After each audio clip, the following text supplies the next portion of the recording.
ये कहानी है एक बिजनेसमैन की। एक बिजनेसमैन एक गांव में जाता है। उसका सपना होता है कि उस गांव में फैक्ट्री लगाए।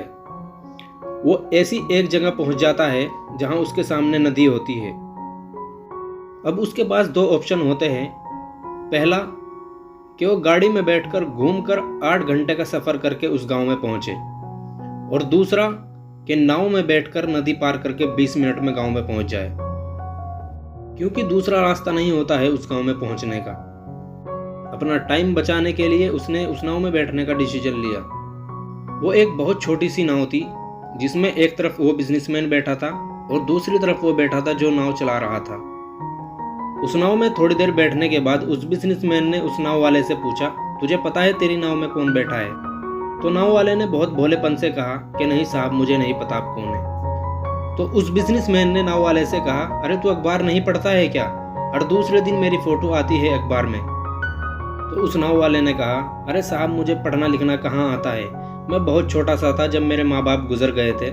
मैं अपने परिवार को चलाने के लिए मजदूरी करने लगा और तभी मेरा स्कूल छूट गया था। ये सुनकर उस बिजनेसमैन ने उसका मजाक उड़ाते हुए कहा, अरे तुझे पढ़ना लिखना नहीं आता? ऐसी जिंदगी का क्या फायदा जो बंदा पढ़ भी ना सके। ये सुनकर उस नाव वाले को बुरा तो बहुत लगा, पर वो चुप रहा, उसने कुछ नहीं कहा। थोड़ी देर बाद उस बिजनेसमैन ने उस नाव वाले से कहा, तू ये जो जमीन देख रहा है सामने, कुछ ही दिनों बाद यहाँ मेरी बहुत बड़ी फैक्ट्री बनने वाली है और यहाँ हमारे ब्रांड की मिनरल बोतल बनेगी। ये सुनकर नाव वाले के कुछ समझ में नहीं आया। उसने कहा, क्या साहब, क्या बनेगा? तो बिजनेसमैन इरिटेट होके बोला कि भाई, यहाँ पानी की बोतल बनेगी हमारे ब्रांड की, जो तुम्हारे गांव में नहीं बिकेगी लेकिन शहरों में बिकेगी। उस बिजनेसमैन ने कहा कि तूने शहरों में देखा होगा, तू शहरों में गया होगा, तूने देखा होगा पानी की बोतल रखी रहती है, वही इधर बनेगी। ये सुनकर नाव वाले ने कहा, अरे साहब, मैं कहाँ शहर गया हूँ, मैं तो गांव में ही रहता हूँ, मैं तो कभी गांव से बाहर गया ही नहीं। ये सुनकर वो बिजनेसमैन हंसने लगा और बोला, अरे तू कभी गांव से बाहर गया ही नहीं, तू कभी शहर में गया ही नहीं, तो ऐसी जिंदगी का क्या फायदा जो तूने पूरी जिंदगी गांव में ही काट दी। सुनकर उस नाव वाले को सच में ही लगने लगा कि शायद मेरी जिंदगी किसी काम की नहीं है। इसी सोच की वजह से उस नाव वाले का ध्यान उसकी नाव से हटा और नाव एक बहुत बड़े पत्थर से टकरा गई। नाव में पानी आने की वजह से नाव डूबने लगी, और जहां वो नाव डूब रही थी उस जगह पानी बहुत ज्यादा गहरा था और किनारा बहुत ज्यादा दूर था, क्योंकि वो किनारे से बहुत ज्यादा दूर आ चुके थे। नाव वाले को समझ में आ गया कि ये अब नाव डूब जाएगी, इसमें बैठने का कोई फायदा नहीं है।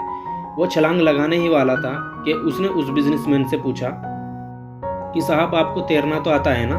तो बिजनेसमैन हड़बड़ाकर बोला कि तुम ऐसा क्यों पूछ रहे हो, मुझे तैरना बिल्कुल भी नहीं आता।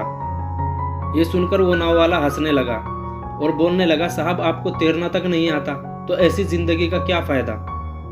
ये सुनकर उस बिजनेसमैन को अपनी गलती का एहसास हुआ और वो उस नाव वाले के सामने हाथ जोड़कर बोलने लगा कि तुम बस मुझे बचा लो, तुम जो कहोगे मैं तुम्हारे लिए करूंगा, तुम जो बोलोगे वो मैं तुम्हें दूंगा। उस नाव वाले ने कहा कि साहब, आप घबराओ नहीं, मुझे सिर्फ तैरना ही नहीं आता, बल्कि मुझे डूबते हुए को बचाना भी आता है। आप मुझे कस के पकड़ लो, मैं आपको कुछ नहीं होने दूंगा। और उस नाव वाले ने सिर्फ अपनी ही नहीं, उस बिजनेसमैन की भी जान बचाई। इस कहानी से हम बहुत कुछ सीख सकते हैं कि इस जिंदगी में हमें किसी का भी मजाक नहीं उड़ाना चाहिए और कभी भी किसी को खुद से कम नहीं समझना चाहिए, क्योंकि हर आदमी के अंदर कोई ना कोई टैलेंट होता है। हमें किसी का मजाक नहीं उड़ाना चाहिए और हमें नहीं पता हमें कब किसकी ज़रूरत पड़ जाए, क्योंकि छीनी और हथौड़ा पहाड़ के सामने बहुत छोटी सी चीज़ है, लेकिन वो पहाड़ को तोड़ने की ताकत रखता है। कहानी अगर अच्छी लगी हो तो लाइक करना, शेयर करना, सब्सक्राइब करना। मिलते हैं अगली वीडियो में, तब तक के लिए बाय।